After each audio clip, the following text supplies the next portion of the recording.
হামলা হয়েছিল, এই যে হামলাগুলো হচ্ছে এর একমাত্র কারণ হলো দেশকে আনস্টেবল করা, দেশে আরেকটি ১১ ফিরিয়ে আনা এবং এই সরকারকে ব্যর্থ করা, যাতে করে এই সরকার কোনোভাবে নির্বাচন না করতে পারে।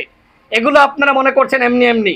আজকে নুরুল হক নূর অন্যান্য দলের প্রধান নেতাদের উদ্দেশ্যে বলতে চাই, আপনারা নিরাপদ? আমি প্রশ্ন করছি, আপনারা নিরাপদ? এর আগে বিএনপির ভারপ্রাপ্ত চেয়ারম্যান জনাব তারেক রহমানের মেরুদণ্ড ভেঙেছিল, তিনি এখন লন্ডনে দীর্ঘ সময় নির্বাসিত থেকেছেন। এই দেশে খালেদা জিয়াকে গ্রেপ্তার করা হয়েছিল, তিনিও দীর্ঘ সময় কারাগারে ছিলেন। এই দেশে যারা যখন অন্যায়ের বিপক্ষে দাঁড়িয়েছে তাদের উপর হামলা করা হয়েছে, আমাদের অসংখ্য নেতৃবৃন্দের উপর হামলা করা হয়েছে। 18 সালের কোটা সংস্কার আন্দোলনের সময় আমাদেরকে নানানভাবে অফার দেওয়া হয়, তারপরেও কিন্তু আমরা সেই অফারে মাথা নত করি নাই। সেই 18 সালের কোটা সংস্কার আন্দোলন বাংলাদেশে না হলে এদেশে গণঅভ্যুত্থান হতো না। 18 সালের কোটা সংস্কার আন্দোলন এদেশে গণঅভ্যুত্থানের প্রেক্ষাপট রচনা করেছে। নুরুল হক নূর এদেশের গণতন্ত্রের অন্যতম প্রাণ পুরুষ। আজকে তিনি সিঙ্গাপুরে চিকিৎসার জন্য গিয়েছেন। এইভাবে কি মেরে মেরে সিঙ্গাপুরে পাঠাবেন আর দায় সারা প্রতিবাদ জানাবেন?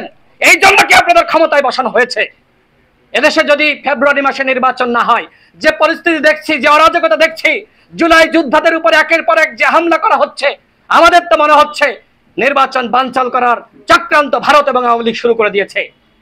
দেখেন এসালম, তারা 2500 কোটি টাকা ইতিমধ্যে নাকি আওয়ামী লীগকে দিয়েছে। এই যে দিনের পর দিন আওয়ামী লীগের মিছিল বড় হচ্ছে, আর আমরা বিপ্লবীরা বিভক্ত হয়ে গিয়েছি। আমরা ক্ষমতার দ্বন্দ্বে কেউ কারোর মুখ দেখতে পাচ্ছি না। কিন্তু এই রাষ্ট্র যদি আমরা টিকিয়ে না রাখতে পারি, যদি ফ্যাসিবাদ বিরোধী ঐক্য আমরা না ধরে রাখতে পারি, বিশ্বাস করেন আওয়ামী লীগ এবং ভারত এদেশে নির্বাচন হতে দিবে না। সুতরাং এই যে ঘটনাগুলো ঘটেছে, আব্দুর রহমানের উপর আক্রমণ করা হয়েছে, নুরুল হক নূরকে সিঙ্গাপুরে পাঠানো হয়েছে, হামলা করে আমাদের ছাত্রনেতা সম্রাট নাজমুলদেরকে রক্তাক্ত করা হয়েছে। এখনো পর্যন্ত শতাধিক নেতাকর্মী তারা কিন্তু বিছানায়। এইভাবে আমাদেরকে দমন করার চেষ্টা করেছিল আওয়ামী লীগ, তারা কিন্তু পারে নাই। এখন যদি কেউ মনে করেন আমাদেরকে দমন করবেন, পারবেন না।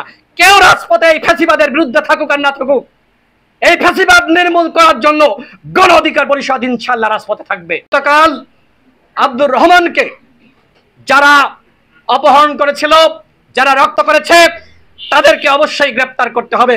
স্বরাষ্ট্র উপদেষ্টা, আপনি এই ঘটনার দায় এড়াতে পারেন না। নুরুল হক নূরের উপর হামলা হয়েছিল, আপনি দায় এড়াতে পারেন না। আপনারা বিপ্লবীদের পক্ষে অবস্থান নিচ্ছেন না, বরং ওই পতিত শক্তি আওয়ামী লীগকে ফিরিয়ে আনার জন্য কাজ করছেন। আজকে জাতীয় পার্টি তারা রাজনীতি করছে, 14 দল রাজনীতি করছে।